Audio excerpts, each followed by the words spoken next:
Ladies and gentlemen, it gives me great pleasure to introduce the gentleman I'm about to you. We're in southern Wyoming, almost over to the edge of Nebraska. We're in Pine Bluff, Wyoming. And it gives me great pleasure to introduce you to Dr. Charles Rare. Charles, it's a pleasure being with you today, and share a little about your project, what your crew's doing here, and let us know what's going on, and feel free anytime through to invite the people by to see what you're doing. We'll tell them more about that just in the close. So just share with us. Thank you for having us. Okay, well, thank you. I guess I'm slated here to tell you a little bit about the High Plains Archeology Project. As you just heard, we're centered in Pine Bluff, Wyoming, although we do work in a lot of surrounding areas. Basically, this started out as a typical university research project. In fact, we're here from the University of Wyoming up in Laramie. It went on there to become a sort of a partnership with the city of Pine Bluffs, who helps us by providing facilities and so forth, and we're able to open the project up to the public. The High Plains Archeology Project then, as you would see if you came down and looked at our little homemade museum here, actually researches sites for 50 or 75 miles in all directions. These little dots on this map, I don't know if you can see those, but each of those several dozen little dots is in fact an archaeological site that we're actively researching. Some are sites that we're testing, some are major excavation sites, some are just sites that we've done a little mapping and know the potential is there for research. With just what we know now, we can do research here for something approaching several decades, and we're finding out more each year. So basically it is a research project. As I'll be showing you a bit of today, however, to do research it takes a certain kind of facilities. For a long-term project like this, we really have to set up field labs and museums and dining halls and field camps and water screening areas. So if you came down and visited us here, we might be telling you a little bit about some of the facilities and try to get you out in some of those. The kinds of archaeological sites that we have down here are primarily of two basic types. One type are those that are prehistoric in nature. These are the sites of the Native American Indians that inhabited this area. The other type of sites are historic sites, as we refer to them. That's basically the archaeology of us. It's the people pushing out here in the frontier up to and including the homestead era and so forth. So as you come down here, you would be learning about stone circle sites, or teepee ring sites as they're called. These are stone circles that are placed around the base of a teepee lodge, and when the people, rather than using stakes, and when the people move, the rocks sort of tip off of the buffalo hide cover and just stay there in a kind of a circular shape. We have something approaching 800 to 1,000 of these stone circles within a couple miles of the city of Pine Bluffs, and there are thousands more going down to Colorado and off into Nebraska. So that's one type of site that we can really learn a lot from, as I'll show you over here at another display.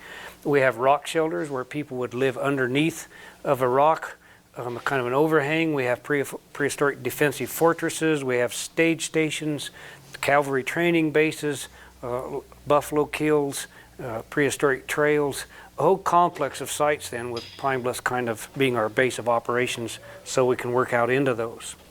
The main aspect of this research, however, is the Pine Bluff site. The Pine Bluffs Archaeological Site is right on the edge of town, right out here on the west side of town, and it also is open to the public. What we have there is a series of stratified levels that go down about 10,000 years, as near as we can determine. By stratified, we mean just layered. The main Pine Bluff site has the most complete cultural sequence of any site that we're aware of in the region, and it's kind of the master key that we tie everything else into. So if you were to go out to the Pine Bluff site, you might be seeing scenes like this, where people are at work excavating down into these deep deposits, and a whole series of levels going on down about 20 feet in depth. The top levels at the Pine Bluff site are in fact the old city trash mittens, the old city dump as it were, but it's 1880s material, 1890s, and it's among the earliest kinds of historical resources in this area. The European or American presence in this area didn't really begin until the 1840s, got kind of rolling with the railroad in the 1860s, and it was really well into the 1880s before ranching and homesteading was well established here. So you would be seeing levels like that out at the site, artifacts being recovered, and so forth. That's the Pine Bluff site. Over here we begin to orient people to the fact that along with research comes education. We really try to make this available to the public. We really try to tell them the story of the cultures in this area. We kind of celebrate the Native American cultures. We go on to talk about our own culture and how it developed and thrived out in this kind of dry, desertic, high plains area. In talking about education, we have basically 40 educational programs that we would put in motion here at any one time at the Pine Bluff site. Now, one of those programs is tourism, you might say, but that's just one program. Along with that would come things like workshops for science teachers, university field schools for our students to receive professional training. We have programs that involve extension classes that are taught in the evening so people can get college credit out in these areas. And we could list 40 different programs of that type. These are some of the syllabuses that we've put out from just some of the groups we've had through this year. I think we've had 15 groups here this year, ranging from antique car clubs to science teachers groups that come in for real intense workshops for several days. 3 days from now, we'll be having a group through here that are science teachers from throughout the country, from everywhere, as I understand it, from Louisiana to Alaska. That is one that is supported by Chadron State College over here in Nebraska, and they'll be bringing in 30 science teachers, and we'll be working with them for 4 days to really increase their knowledge about science and how they can teach it in their classroom from kindergarten through 12th grade. So we do a lot of educational programs. If you're doing it properly with research, that's not an esoteric sort of thing like you're just trying to learn something that nobody else would be interested in. In fact, that's how you learn the history. That's how you develop these ideas. That's how you have something to tell the people. And if you're doing it properly, you do research first so you can tell that story. Then you bring the education in there. And behind that comes economic development. This board over here is talking a bit about that. As a result of our efforts in public education, we now have sales tax money from the citizens of Laramie County, Wyoming, to build a kind of museum building over the excavation site out there. So we're going to build a second museum building out there, and it's going to have excavation profiles that are stabilized and turned into museum displays. It'll have other museum displays similar to what you're seeing here. And then in the other half of the building, we'll have archaeologists at work for probably 5 or 10 years at least, developing further excavations. So the idea out there is that if you promote these educational aspects, you can have long-term, high-quality economic development. If you try to do the economic development first and foremost and get all involved in selling rubber tomahawks or the red chicken feathers, that's okay, it's just tourism, then what you find is that the quality gradually erodes. So first research, then education, then economic development. This is our 7th year here, and it's working. Mention again then that basically we're open all day, every day here in the museum in the summertime from June through August, and anybody coming this way is sure welcome to stop in and get kind of a tour such as you're seeing here, and then going on out to the site and watch the people work and get another guided tour out there. That's what we like to do. If there are people that have an interest in bringing in educational groups or more substantial tours or several days of workshops, then we work those kinds of arrangements out too. So that's kind of the High Plains project. In our little homemade museum, you see some of the different spears and replicas and actual Indian weaponry and things around the museum here for atmosphere, and that's kind of what's going on. Usually at this point we come over here and begin to talk in a little more detail about the actual findings in the area. The first thing is to talk about is the chronology. The spear points over here below the window, which actually are plastic casts of these same spear points, represent some of the finest examples of prehistoric flint knapping, working of chipstone, that have been found in the world. These implements down here are the ones that were used to hunt extinct big game like mammoths or extinct bison and so forth. As you go up through time, you find there are a series of changes in weaponry, really with more changes in function than in just like aesthetic appeal or style. They would go to a different kind of weapon and they would balance it with different sizes of points and different kinds of hafting, using notches to tie it or lash the point onto the spear and so forth. Well, these changes are fairly distinct, and we know the dates on these particular points and can date sites by their presence. But looking at those distinct kinds of spear points through time in eastern Wyoming, this is about the sequence you would get. Another aspect of that is that these are, in fact, spear points. These are small spear points, although many people call these arrowheads. They're not really arrowheads, they're made for small spears. Only the smallest ones up here at the very top are actual arrow points. It's interesting that throughout North America, for example, those are often called bird points. I guess the idea is grown in people's minds that they're little tiny points, so they must be for little tiny animals. Therefore, you could only shoot birds with them. And I've had people come in here and just insist that you can't hurt a buffalo with a little point like that. That's a bird point, isn't it? And I say, well, no, we find them right in the midst of vast quantities of buffalo bone or deer bone. Those are arrow points. No, you can't hurt a buffalo with that. And I say, well, we have a replica right here, and I'm going to shoot you in the leg. Won't hurt a bit because you're a lot bigger than a bird. Then they begin to get the idea that it's an arrow, all right, and they don't let me shoot them as far as that goes. Okay, so that's the sequence, basically.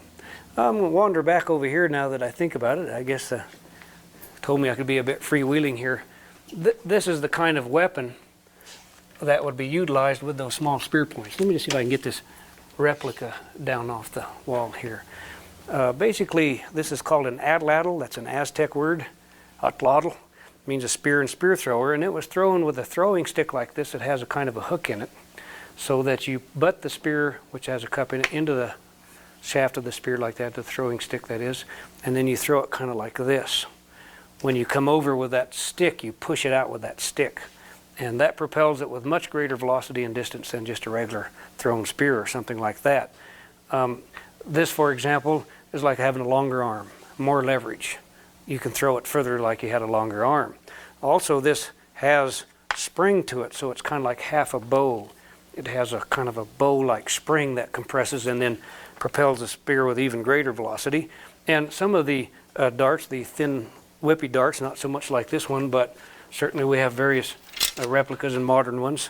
A spear such as perhaps something like this might be something that would have a bit of flexibility and spring to it. So when it comes off of there, it's flexing and then springing out, adding to the impetus of that projectile you're throwing. This particular kind of weapon is something that you can basically, just about anybody can take a smaller dart perhaps than this, but a thin dart, and throw this half again as far as the Olympic record for javelin throw. Olympic record for javelin throw with those world-class athletes is going out there something like 90 meters. You get a simple little whippy stick and a whippy dart, you can throw it out there 120 meters, 150 meters. There's no comparison between a handheld spear and one thrown with a throwing stick. This was the main weapon for most of human prehistory.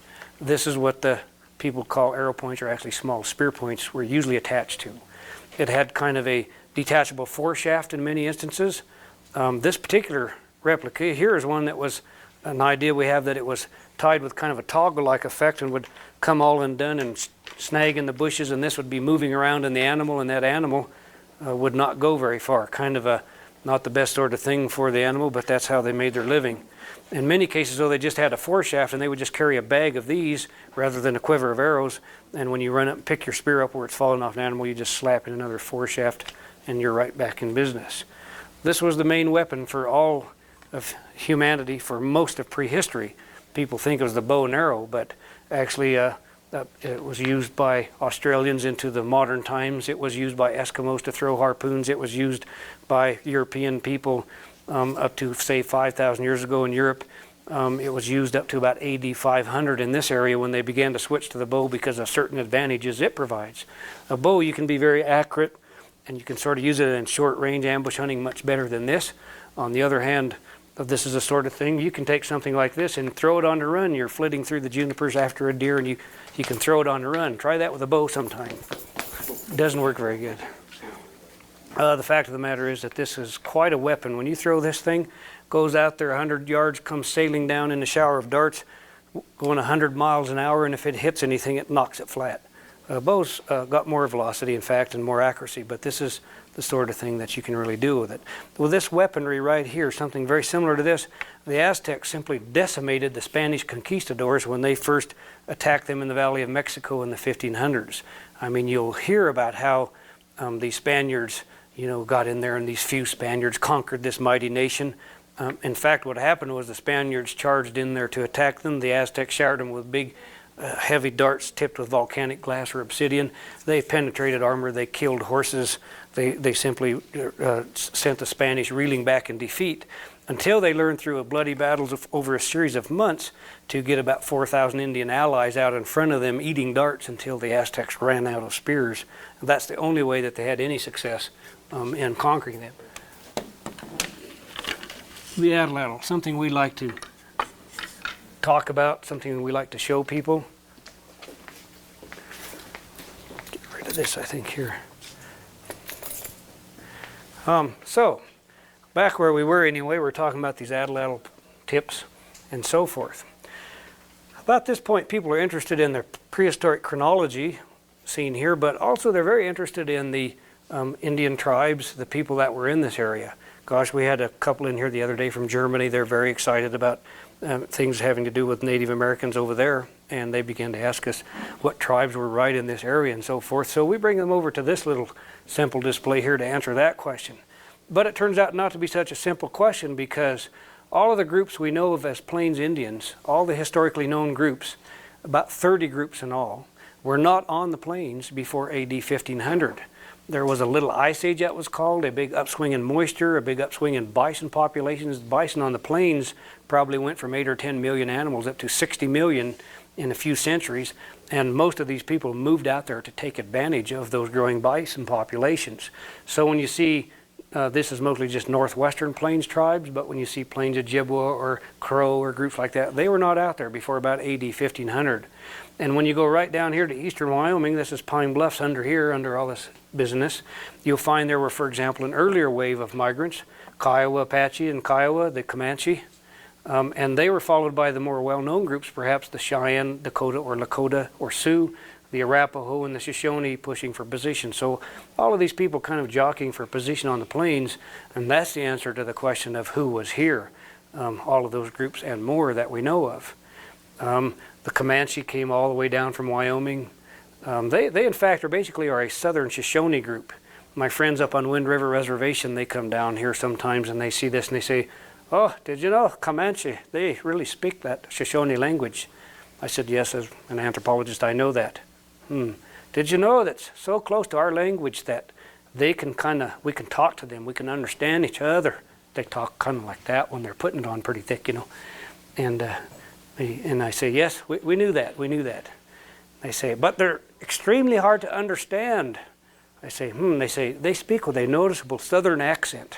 That's kind of an Indian joke that they have there. I've heard that about 20 times, but I always laugh because it's pretty funny. So the Kiowa were found all the way up into these areas and moved clear down to Texas and so forth. So that's the answer to the question of who was in this area. And the point I guess I would make is that all of this dynamics, all of this migration, all of this movement, all of this jucking for position on the Buffalo Plains is the top half an inch on this chart. So take that situation, all that action in a couple, 3 centuries, multiply it by 10,000 years, and you're beginning to see some of the possibilities for doing archaeological research in this area. Well, people often learning what tribes in this area are even more interested, and they begin to ask us, well, how do you know that? How do you pin that down? Where's the evidence for that? Basically, what we're able to relate to them is there are several kinds of evidence. One kind of evidence would be the archaeology. It's not so easy to do. You can follow these people archaeologically. They have certain kinds of diagnostic pottery that is an ethnic marker. That's Crow pottery, that's Shoshone pottery, when you find it. And not all tribes had that. Most people, I think, just think that we go out there and look at an arrow point and say, that's what it is. Okay, well, it is. It's what we call the John Wayne theory of archaeology. It's kind of like you get the picture of an old John Wayne movie where it's, looks like Comanche out there. You know, well, it's not that simple at all, but we do have a little bit of archaeological evidence. What we also have are early accounts by explorers. However, as anthropologists have found, that's not nearly so simple. This is a chart of 3 main bands of the Cheyenne, and these are what they're called on early maps, some name that some other Indian tribe called them. And here's what they're called by the Vendré brothers in 1743. Those were French names that really don't mean anything in Indian languages. Here's another set of maps where we finally find what the Cheyenne called themselves, and so on and so forth. So it's all mixed up with different names by different people. Some of the best evidence really is the traditions of the people themselves. Most of these Plains tribes, for example, kept winter counts. They're called winter counts. And what they would do is take a big bison robe and they would paint a symbol on there for each year of the tribe's history. Sometimes even carrying these for centuries, and as the hide got kind of old and worn out, they'd renew it. And they would paint these symbols around in a kind of a big spiral.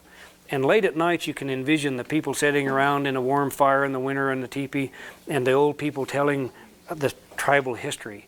And they would look at a kind of symbol there, and they'd remember that story. And then they'd remember other stories. Oh, that was the year that so-and-so happened. And they could tell the whole tribal story and even educate the young people about things. This is the Kiowa migration here, just some things we put up so we can talk about them like this. And here's a selection of some of these symbols, as you would see. Well, here's a symbol here that is the winter of 1858, and this is a man named Wolf lying down. Here's a little wolf lying down up here, if you can see that. That's how they remember his name. That line that you see here and in various other ones is a name line. That means this was the man's name or the woman's name. And then a little symbol that's the story of that year. This, in fact, is one where he's shown in the sprawled out death pose, because the story goes that Wolf lying down was pursuing horses with the folks down near Mexico, stealing horses. And they told Wolf lying down, don't take the colts, they'll slow you down. They'll slow you down, and the Mexican soldiers will catch you. Well, he got a little greedy and he wanted all the colts he could round up, and sure enough they slowed him down and they caught him and shot him through the ribs. And that's when Wolf lying down died on the big horse raid to Mexico. And what they'd be telling the young people is the tribal history, and also don't take the colts, leave them alone, you know. So we talk about Plains Indian history. We kind of celebrate Native American culture. They had wonderful artistry with all the beadworks. Over here we begin to show earlier forms of shell beads, and then we get into bear claws and eagle claws, eventually into glass trade beads. There are ways in which glass trade beads basically get smaller through time as they got better and better at making them, and we can sort of use those to date sites and so forth. This is a typical scene over here with a group of folks have come in with some things they found, I guess, and Mike's over here telling them more than they ever wanted to know about it.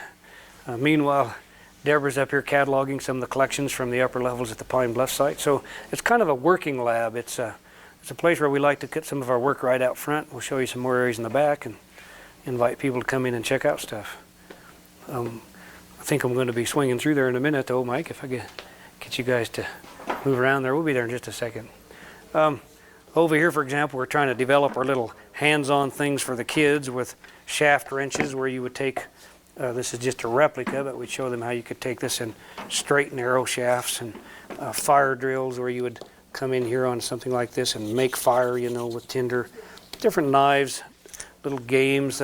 These are bone sort of dice or gaming pieces that we find in sites. These are just replicas, but there's a lot of games you can play with guessing which hand has the certain kind and so forth.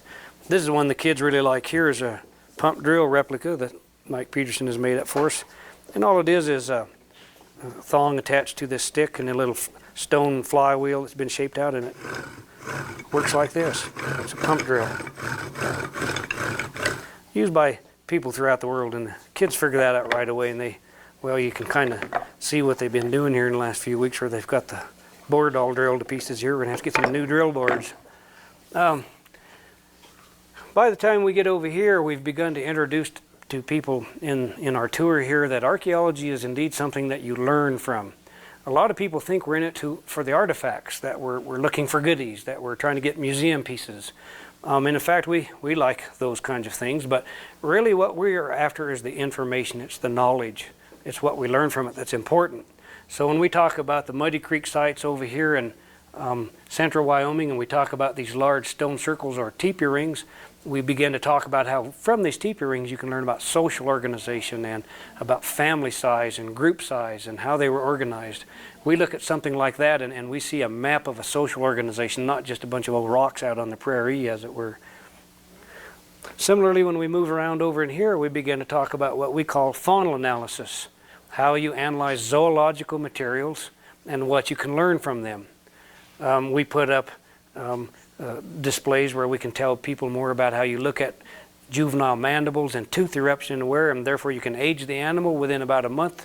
A bison that's 10,000 years old, say, and therefore you can say what season of the year that site was occupied. if you have a 6-month-old calf that was killed in September, say, then you know when that kill took place. So it's diet, it's nutrition, it's season of occupation, it's things like that that we learn from these little scrappy bits of bone and things like that. And that's really what it's all about, how you learn from things. Over in here is a series of displays that relate to what we call flint knapping, or the ancient art of making tools out of glassy stone. A lot of people don't have a good idea how you do this. Other people have a lot of erroneous ideas. There's one of the oldest stories around is that you somehow take and heat a rock red hot and then put drops of cold water on it.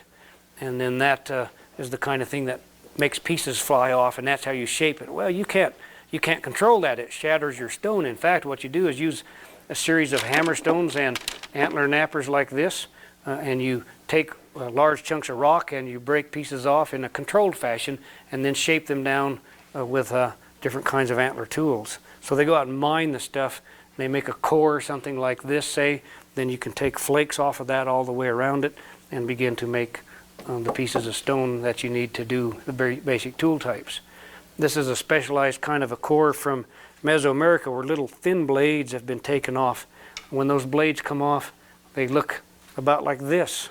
Each of those blades is sharper than a razor blade.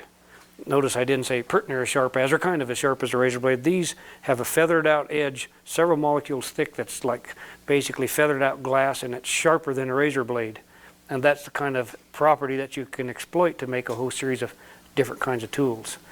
And then we show glassy stone from throughout North America and, gosh, France and Texas and Egypt and Australia, kinds of places where people work this kind of glassy stone. And again, finally, then what we do is, how do you make it? Yes, but what can you learn from it? What's going on at a site function? Where are they getting the material from? Trade patterns, migration patterns. That's what it's really all about. And lots of other things around the museum here. We're talking about flint knapping and chip stone and what you can learn from it. Down there are prehistoric implements. These are modern replicas. These were made by various flint knappers around the country, myself, in fact, and Mike Peterson, my field director here, where you would find that we shape the stone ourselves so that we can begin to learn if our ideas are good about how they did it, if we got some feasible ideas. And so you make big spear points like this, and knives and tools. And we like to show people that and show them how it's done. We have a lot of kids get real excited about flint knapping. It's part of what we do around here. But again, along with that is evaluating our ideas about how you learn from this, about trade patterns and migration patterns and so forth. So modern stuff, old stuff, lots of this and that at the High Plains Archaeology Museum.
This side of the room in the museum is really what we call historical archaeology. As I mentioned before, it's the archaeology of Pine Bluffs.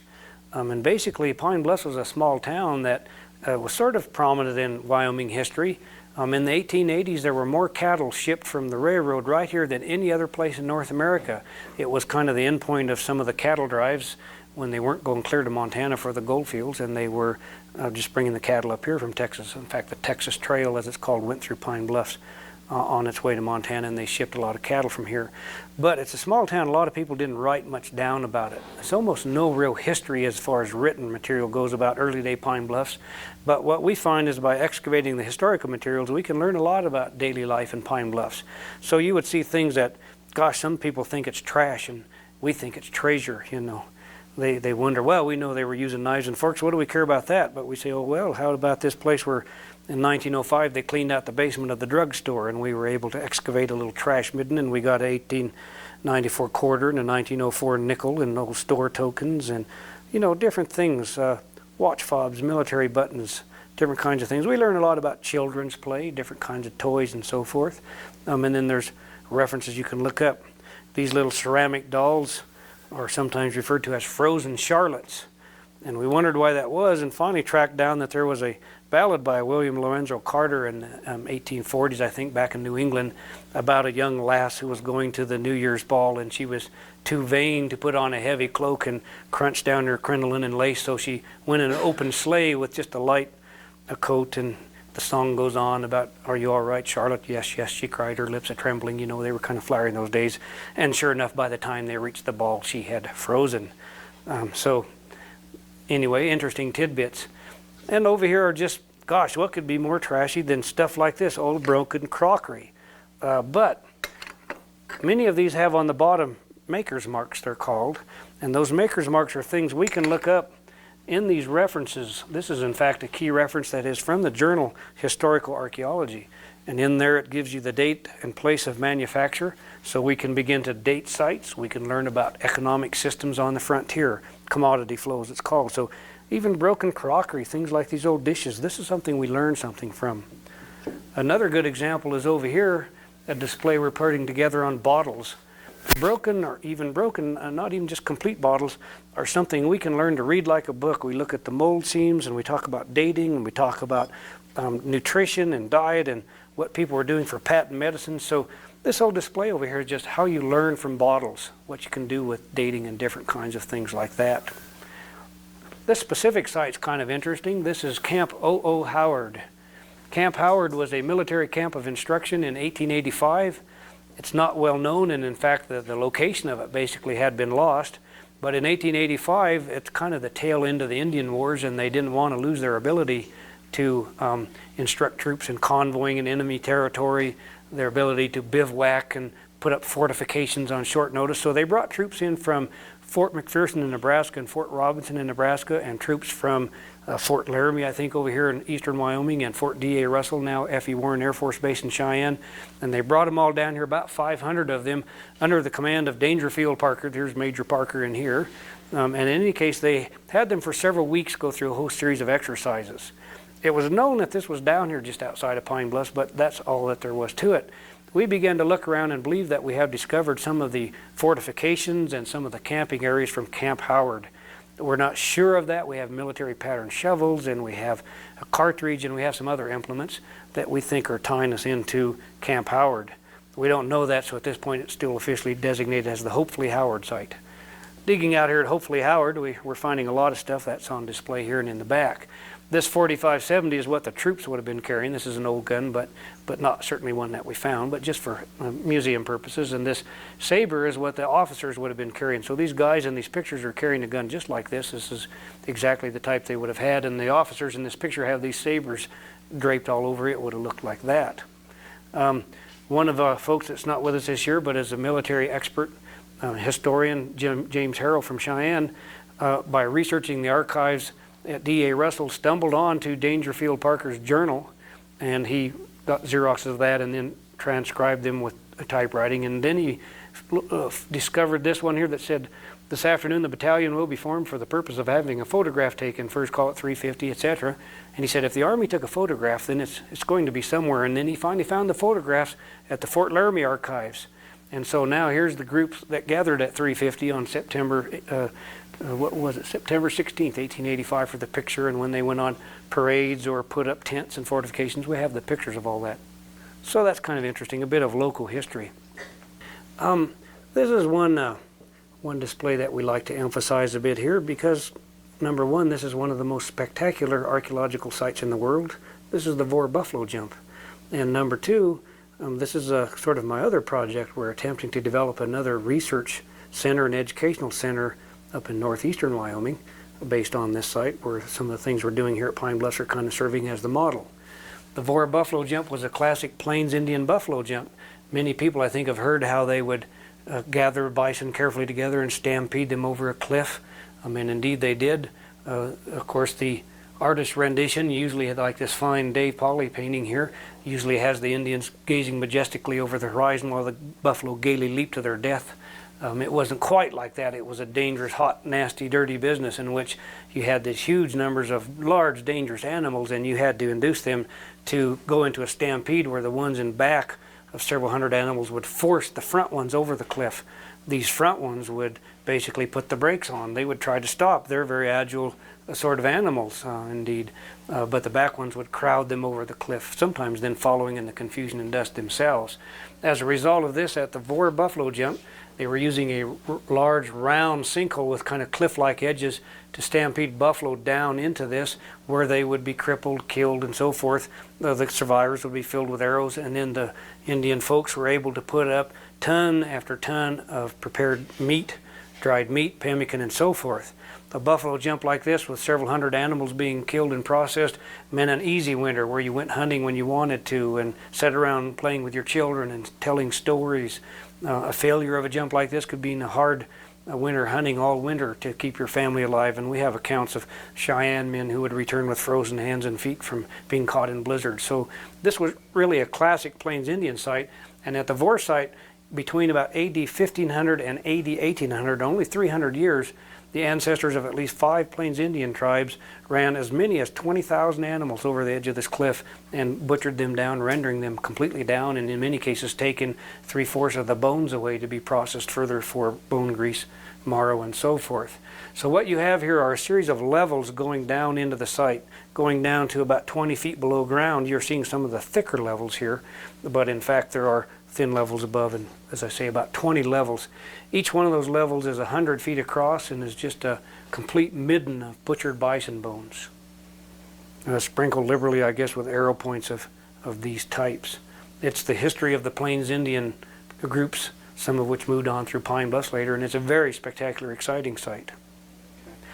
Coincidentally, the Vor site itself is located right next to Interstate 90. Like the Pine Bluff site is next to Interstate 80, this one is between the interstate and the old highway on the other side. It's right between 2 highways with wonderful access to it, an exit ramp a couple of miles in either directions. And so I've started a campaign there with a nonprofit foundation, the Vor Buffalo Jump Foundation, located up in Sundance, Wyoming, to develop a major research center there. The Vor site's getting a lot of publicity. It's been on posters and in Time Life books and on the television because it's such a site that captures the imagination. And what we're going to try to do there is develop a large dome. That's the only way to stabilize the bone deposits and make them open for viewing, a building perhaps like you see on the board here or this artist rendition, and develop a major research and educational center right next to the interstate, and people would be able to walk right out into museum displays that would look like this. So it's something that's a major multi-million-dollar development campaign, but should it work, it'll really be something for the people of America to see.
Well, now we've moved back to one of our laboratory areas behind the High Plains Museum.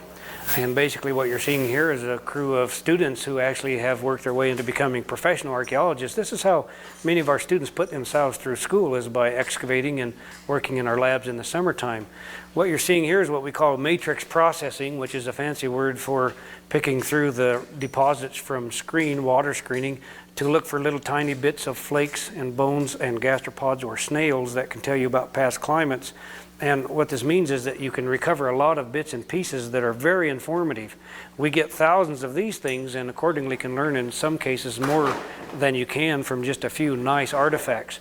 So what you're seeing here is where Amber and the folks are picking through these sediments that have been washed through screening devices, and they're picking out little bits of chip stone and so forth as I'm describing. So we have students who spend a lot of time going through bags, picking out bones, little sharpening flakes. We can tell what kind of tool those came from, and they're actually more informative than the tool itself because we have a lot of these, as I say.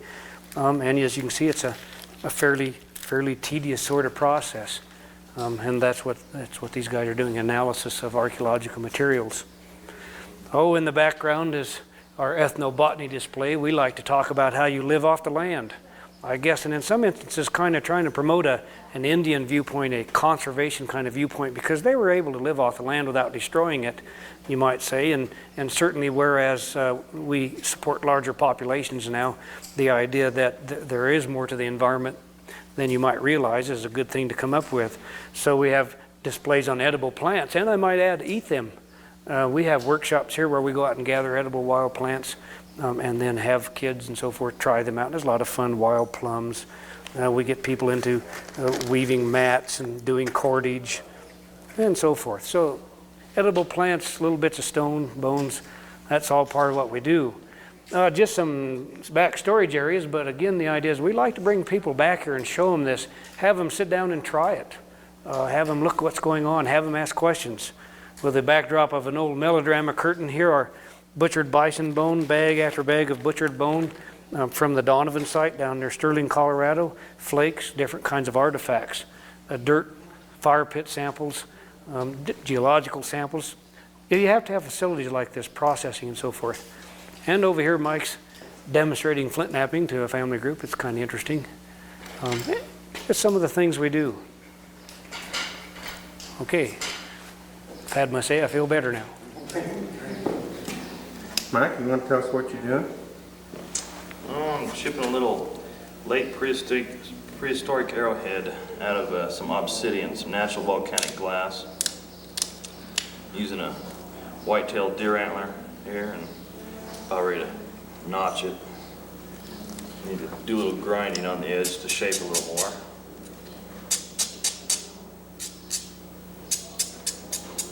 Mike's one of the foremost flint knappers in the world. Can basically do most things that they did prehistorically. And just likes to flint knap at the drop of a hat. Seems that he has some interested students there. Yes. Well, I got a call for doing a little flint knapping with some folks from up Banner County, Nebraska there. Now I got the roughed out shape, kind of a triangular shape. I want to go to a deer antler times a little smaller diameter there. So let's see if we can find it real quick.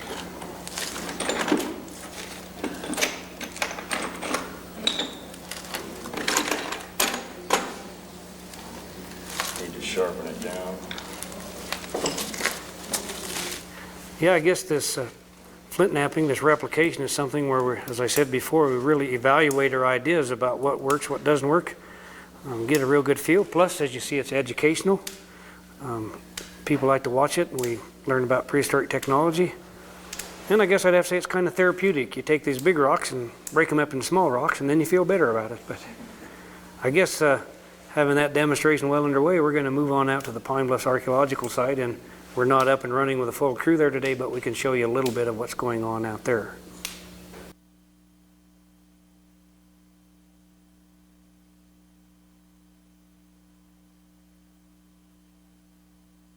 We're walking by currant bushes, and this is prickly poppy. It's a medicinal plant. That's sunflowers, that's wheatgrass. Different kind of grass. Pea vetch that you can do, that skunk brush sumac. This holds up, that's good stuff. Well, okay, I'll show you a better edible plant wrap over here by the site than if you think there are other kinds of berries in here, but They make good, Yeah, that's they- what I think it is. It sure makes good yeah, pies. you bet, jam and stuff. It'll turn kind of purplish or blackish. It's a black currant. No, that's not what we call them. What is it we call them? But I guess we'll wander up to the site here and see what we can figure out, 'cause we sure got pounded last night.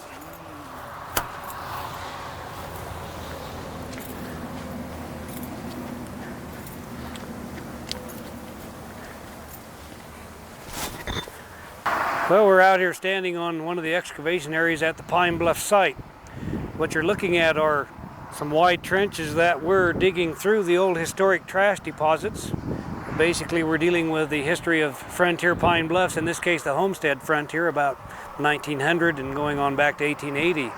We're salvaging these trenches so that we can put in the foundations, the footings, for this museum building that's, you saw back of the museum, that's going to go over this excavation area, and then we'll be able to make museum displays out of the profiles and have archaeologists at work kind of as an educational workshop. We're going to have a situation here where you're going to be able to come in here and look right over the shoulder of archaeologists at work and ask them questions and so forth. This excavation area is just part of a site complex that covers 250,000 square meters. In other words, we're in one of the areas where it's a little more deposit, it's a little deeper stratified set of levels. But actually, the Pine Bluff site goes out all around you here. It's up on top where you have stone circle sites and stratified camp areas. There are burial grounds, prehistoric Native American burial grounds that we're protecting, not something we actively research. Basically, the days are gone when our graves are somehow sacred, and yet Indian graves are fair game for anybody that wants to dig them or loot them or do science. We don't do that anymore, but we certainly have stumbled onto a few and we're protecting them. Military overlooks when they were protecting the railroad.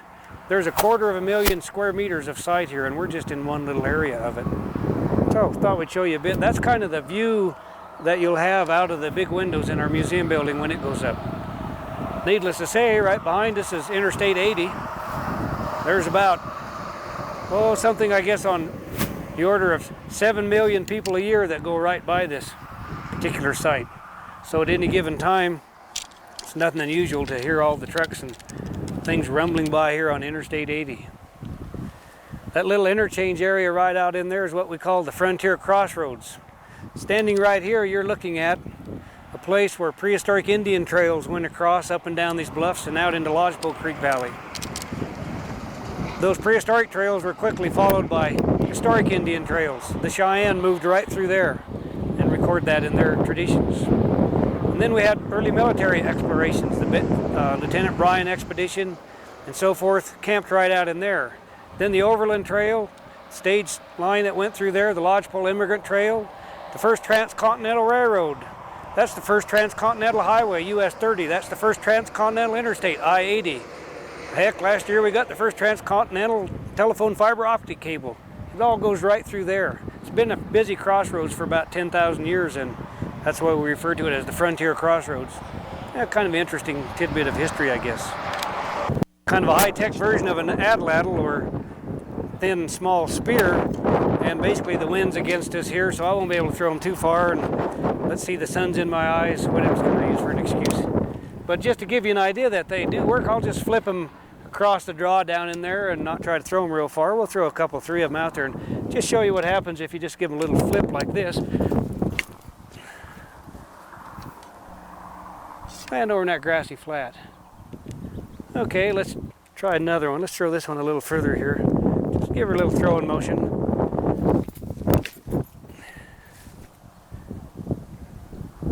Yeah, right over near the trees. Wasn't a bad throw. Now, if we don't lose it in the trees, I'm going to try to beat that. Ready?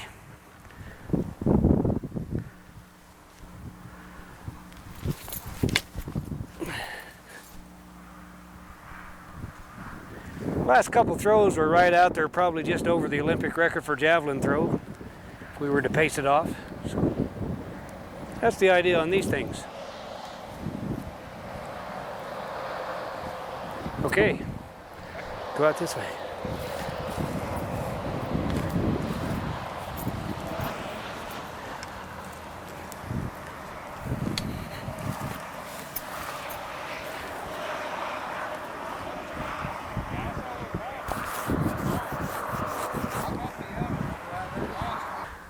We're over in the third excavation area at the Pine Bluff site.